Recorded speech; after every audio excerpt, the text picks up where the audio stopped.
پیغمبر صلی الله علیه و آله و سلم افرمی كل امتی معافى همو امتكم لمعافاة اخوة ان شاء الله لي ابوره وخوشي لباچي ولا جوانيا امانته الا المجاهرين الا ان باشكرا غناها كان كباشكرا غناها يان كرد اتر ام غناها ام بلايا بسريانا وامانته لكوا كردويانا چند کس سیری کردو چند کس بینیویتی ام مجاهره بمعاصيه هموي اما سبحان الله ابيت اوي تشييع الفاحشه اما فاحشين بلاو كردو لنا خلقي مسلمانا عقوبه خويا بو قالك بو مجاهره هموي ام كستي مشاركه يكتل لو غناهانيك لدواي خوت هر امانته نامريت بمردنيتو بريتيل لداني نوتشواني اجلكان قد بدن عيني بيروز إسلام عينك تنهابو مروف نية قرب سر أو كساني للنوتشواني مروف أدن قرب سر أو كساني كأزاري مروف أدن قرب سر أو كساني كلدزقاكاني آسايش وبوليس ودجتيرور ونعزام أمنا وانن عزيتي خلق أدن ببيهو ببي التحقيق ببي دراسة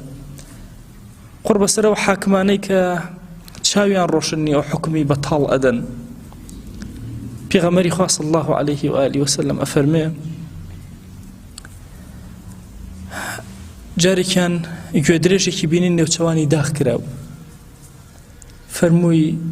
ای هاور اما چه وایله کردو نتانزانی و کمن لعنتم کردو لو کسی که نوچوانی آجلک اسوتینه یا لنوچوانی آجلک ادا لعنتی پیغمبری خواه صلی الله علیه و آله و سلم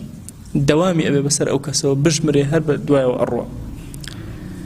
همو مالکی حرام كإنسان نزيكي كيوتو أبيت بلا بسريو شوك حقك أفوتي حتى أو حق النجرتو اترسواونا مالي عام بي مالي خاص بي أبي زور إنسان مسلمان هشاري أو بي أفرمي لزمان إمام عمر قرار بوك زكاة مصر بيت زكاة مصر زور بو فرموي بيت المال باك كان وترتيبي كان حاضري كان بوي زكاة تيكين او کسش که کوی اکرده و پاکی اکرده و نیو فلسی بچوکی دوزیو هیچ قیمتی کی نبود احتمال بود دنک خورما بکا دنک خورما چی لبکا سری کرد منالکی عاصی کری امام عمر بو نوا یاری اکا منالکی بانگر پیدا هیچ استفاده کی نبود افرمی امام عمر که هاتو نو مالا و سری کرد منالکی بشتی یاری اکا سری کرد امشتا بریتی لپاروتی اما لکیو بوتی فلان کس پیدا شوتي باشا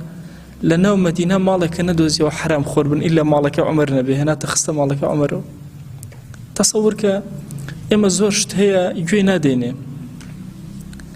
لو أسي موبايلك خوما لدائريك شحن كينو لو أسي قلمك دائريك بكاربينين لو أسي زورشت لنبابته اهتمامي بينادين بيمان وايا حلالة ورقيك بكاريين يشتيق لنبابتان أمان هم أموالي عاما وحراما هرشتيق لنبابتان سواء لمزقوتك كمالي عامة سواء لدائريك كمالي عامة أبي كسي مسلمان زور نزيه باكو بيقرد بي